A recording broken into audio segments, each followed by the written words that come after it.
We got some bad cards this year. There were some cards that were just plain not good on paper. But the UFC's ending this year with a bang. UFC 296, I'm pretty sure, to the best of my knowledge, is the last card of the year, December 16th. And yeah, what a way to end the year.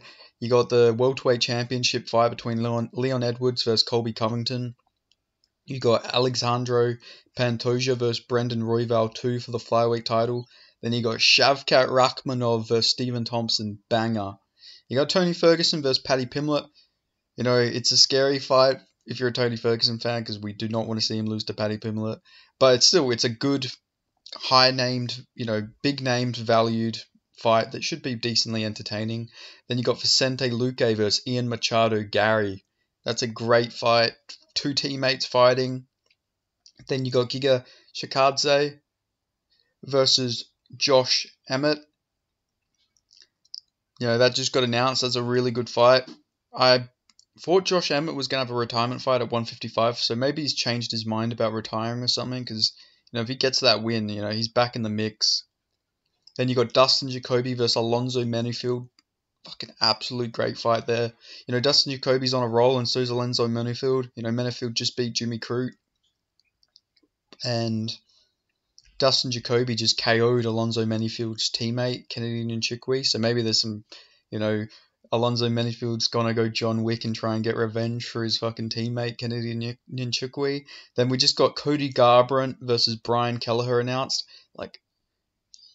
That's crazy to see Cody Garbrandt so far down a card.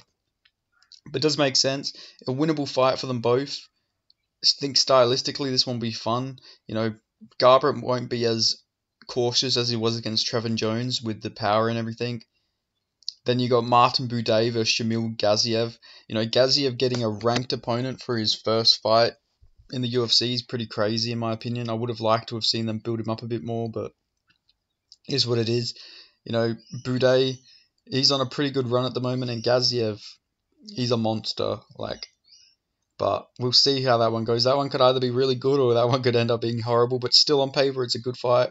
You got Irene Aldana coming off a lopsided loss to Amanda Nunes for the Bantamweight Championship versus Carl Rosa. You got Randy Brown coming off his win over Wellington Turman versus Muslim Salikov. That should be a really good fight too. That's one to, that one might get slept on a little bit because of how stacked the card is, but that's still a really great fight on paper as well. And then you got Cody Durden coming off his dominant win.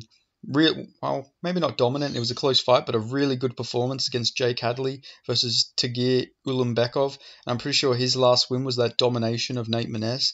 So, both really good wins these guys are coming off. And, Cody Durden, he's... whenever he's fighting anybody, he's always a confrontational guy. So it'll be good to see if there's a bit of beef here. You got the fucking... he's Georgian, but he's not the type of Georgian Tagir Ulanbekov's probably used to. He's a fucking Southern USA Georgian versus, a Dagestani and Tagir Ulanbekov, so that should be a good fight. And then Ariana Lipsky versus Casey O'Neill. Pretty sure both of these women are coming off losses. I could be wrong about Lipsky, but I do know Casey O'Neill did lose to Jennifer Maia. But yeah, this is a really great card. That's 13 fights. They could add another fight or two as well to this card, but honestly it doesn't need it. The Chinese card probably could have used Randy Brown versus Muslim Salikov, because people do know Muslim Salikov is a massive name over in China. They loved him more than the Leech. When the Leech and Muslim Salikov were fighting, a lot of the Chinese fans were actually rooting for Muslim Salikov because apparently he's literally a star over there, because he had that long Sanda record. He fought, I think it was 200, 300 Sanda bouts over there. He's a legend there. And I think he even trains some of the fighters at the Chinese PI. So all the Chinese fighters and everything love Muslim Salikov. So you would have thought they would have put Muslim Salikov versus Randy Brown just because of how loved he is in China. But we'll see what they do with that card. The Chinese card doesn't even have a main event because, Song Yadong versus Peter Yan was meant to take place, but Peter Yan got injured, unfortunately for him. But yeah, this card, I can't wait for this card, man. This card is generally stacked. It took a while. We've had great cards this year. Don't get me wrong. I've loved a lot. All the cards have really been bad. There hasn't been anyone that was particularly bad, at least not off the top of my head. I think there was one card that was a stinker, but I can't even remember which card it was. But besides that, man, like it's been a really good, like it's been a good run of cards lately. But this card just shoots them all out of the water. Now maybe these fights won't live up to expectations because we're probably hyping it up a little bit. But I think that these fights, like at the very least, Luke versus Gary has to be good. I know they're teammates, but that has to be good. Jacoby versus Manyfield will definitely be crazy. Like that fight, there's no way that fight isn't crazy. You got Alonzo Manyfield who just goes and swings fucking bombs, and then you got Jacoby who's always in people's faces using that, Glory kickboxing background. He fought in Glory, actually fought Alex Bahia, but yeah, man, that should be a really good fight.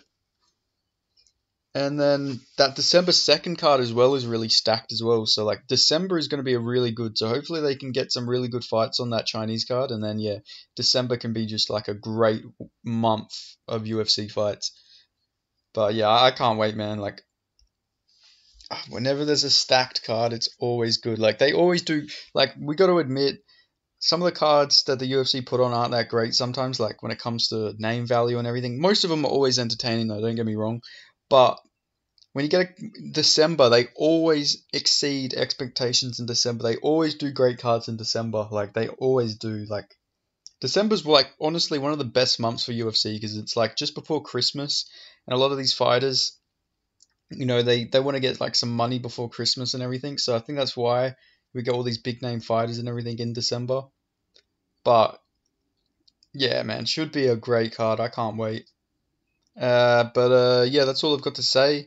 UFC 296 is fucking stacked. I can't wait to see what they do for UFC 297. Especially if Volk doesn't win this weekend, or if he can't make it. I think I read that they might do Ilia Topuria versus Max Holloway for like an interim belt, which I don't like that at all. I don't think they should do that.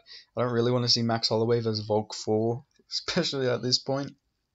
I was looking forward to Volk just getting some fresh contenders. But yeah, I think that card will be good because they've already got what's it called, Mosvar Evelev versus Arnold Allen. I think they have another fight announced on that card. What's the fight? Oh, they've got heaps of fights announced actually. They have Malcolm Gordon versus Jimmy Flick, Serhai Saidi versus Ramon Tavares 2. Because obviously there was a bit of an early stoppage on Contender Series. Don't really like them rebooking that one instantly. I would have liked to have seen them fight some new guys, but it is what it is. Brad Katona versus Garen Armfield is a sleeper bout. Chris Curtis versus Marc-Andre Barriault is a really good fight. And then, yeah, Arnold Allen versus Mosvar Evelev. So, yeah, that's actually a really good card already. And I think I read that they might be trying to get Mike Malott, proper Mike Malott, a ranked opponent on that card. So maybe they could do him versus like Neil Magny, somebody like that who we can get like a big, big name win over and then get him into the rankings. And then the UFC finally has like a male Canadian fighter back in the rankings. Because I'm pretty sure none of the male Canadian fighters are ranked to the best of my knowledge. Which is crazy because, back in the early days of the UFC, we had GSP just run through everybody. And then there was just no movement from Canadian MMA. So, yeah, we'll see what happens. But yeah, if you made it this far into the video, make sure you give this one a like. Let me know your thoughts on the comment section below on this card. And yeah, I'll see you guys in the next one. Thanks for watching. I appreciate it.